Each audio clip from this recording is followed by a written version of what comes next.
उत्तराखंड सरकार द्वारा किसानों से गेहूं खरीद के लिए जगह जगह क्रय केंद्र खोले गए हैं। विकासनगर में बने इन क्रय केंद्रों की स्थिति जानने के लिए खाद्यान्न नागरिक आपूर्ति मंत्री रेखा आर्या द्वारा औचक निरीक्षण किया गया। निरीक्षण के दौरान कैबिनेट मंत्री के सामने क्रय केंद्र व एफसीआई गोदाम में कई खामियां सामने आई, जिन्हें जल्द दूर करने का मंत्री द्वारा आश्वासन दिया गया। कैबिनेट मंत्री रेखा आर्या ने बताया कि आज गेहूं क्रय केंद्र का निरीक्षण करने का मौका मिला, जिसमें किसान अपनी फसल बेचने आते हैं।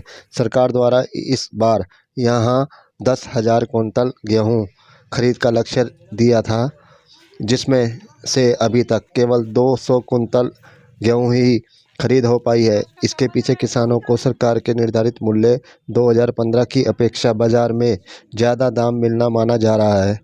किसानों को उनकी फसल का बाजार में अच्छा मूल्य मिलने से उनकी आर्थिक स्थिति मजबूत होगी, जिसका हम स्वागत करते हैं। बावजूद इसके किसान सरकारी केंद्रों पर आना चाहें तो दरवाजे खुले हैं। भवन की खंडर हालत के साथ ही और भी कुछ अन्य चीज़ों की कमी देखने को मिली, जिसे जल्द पूरा किया जाएगा। अपने पचवादून दौरे से लौटते समय मंत्री रेखा आर्य द्वारा खेत में गेहूं काट रही महिलाओं के साथ मिलकर गेहूं काटने के अलावा मशीन में गेहूं भी निकलवाने का काम किया गया। अपने इस दौरे को लेकर क्या कहा मंत्री रेखा आर्य ने, आप भी सुनिए। के क्रय केंद्र में आज आने का मौका मिला और इसमें ये मैंने कोशिश करी है कि आखिरकार क्रय केंद्रों की स्थिति जानी जाए और वहाँ पे जो विक्रय करने हमारे किसान आते हैं, चाहे वो गेहूं विक्रय करने आते हों, चाहे वो चावल विक्रय करने आते हों, तो वो देखा जाए कि आखिरकार उनको किन किन समस्याओं से जूझना पड़ता है। तो यहाँ आपकी बार हम देख रहे हैं कि जो गेहूं की खरीद है वो कम हुई है। लक्ष्य 10,000 कुंटल का था, लगभग अब बता रहे हैं कि 200 कुंटल ही गेहूं जो है हमें इस साल रबी की फसल में जो है हमें मिल पाई है।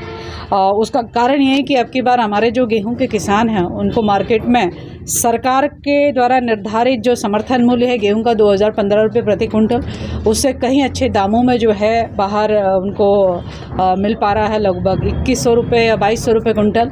और यह भी जानकारी मिली है कि जो खरीदार हैं वो सीधे खेतों पे जाके किसानों से कॉन्ट्रैक्ट करते हुए उनसे जो है फसल वहीं से उठा ले रहे हैं। तो ये हमारे लिए सुखद अनुभव भी है कि हमारे किसानों को जो है और अच्छे जो सरकार के निर्धारित मूल्य है उससे अच्छे दामों पे जो है वो अपने गेहूं का जो है विक्रय कर पा रहे हैं। ये एक स्वागत योग्य है, अच्छी बात है। और मैं समझती हूँ कि जो हमारे किसान जो क्रय केंद्रों पे आना चाहें, सरकार की ओर से दरवाजे खुले हैं और निश्चित रूप से उनको उचित धनराशि या उचित समर्थन मूल्य जो उनको मिलना चाहिए उसको देने के लिए पूरी गंभीरता हमारे अधिकारियों को सजगता और गंभीरता दोनों बनाए रखने के लिए कहा है। इसके अतिरिक्त यहाँ पर किसानों ने कहा है कि जब वो गेहूँ लेकर आते हैं अथवा चावल लेकर आते हैं तो यहाँ पर मैट की जो है वो अभाव रहता है, तो गेहूं ज़मीन पे बिछाया जाना वो उचित नहीं है, तो मैट की व्यवस्था की जाए, ये है। प्लस ये भवन जो है काफ़ी खंडर की स्थिति में दिख रहा है, तो अन्यत्र इसको शिफ्ट किया जाए। और एक कालसी के भी किसान यहाँ पर आए हुए हैं, उन्होंने कहा कि कालसी की तरफ जो है हमारा क्रय केंद्र नहीं है और वहाँ पर हमें इतनी दूर यहाँ पर विकासनगर आना पड़ा है, तो वो भी एक समस्या निकल कर आई है, जिसका लेकर मैंने कहा है कि इसका एक प्रार्थना पत्र आप हमें दे दें और उसका परीक्षण करा लेंगे और आने वाले समय में कालसी में भी एक क्रय केंद्र हम लोग खोल सकें, जिससे कि हमारे किसानों को कोई परेशानी ना हो, उसको हम लोग सुनिश्चित करेंगे। तो इस प्रकार से मैं समझती हूँ कि अब की बार जो है गेहूं के समर्थन मूल्य से कहीं अधिक जो है हमारे किसानों को मार्केट में अच्छे दामों पे जो है उनको उनकी गेहूं की खरीद हुई है, जो कि मैं समझती हूँ कि हमारे किसानों को आर्थिक रूप से मजबूत करने के दृष्टिकोण से एक अच्छी पहल भी हुई है, अच्छा भी हुआ है। लेकिन सरकार अपनी जिम्मेदारी को अभी भी पूरी तरीके से उनके साथ में खड़ी है। जो कोई ना खरीदे उसे सरकार जो है किसानों को राहत देने के लिए उनके साथ में खड़ी है, तो वो क्रय केंद्रों में आकर जो है उचित मूल्य प्राप्त कर सकते हैं। मैडम, देख रहे थे उत्तराखंड का अपना न्यूज़ चैनल उत्तराखंड सनसनी। और अधिक खबरों को देखने के लिए चैनल को सब्सक्राइब और लाइक ज़रूर करें।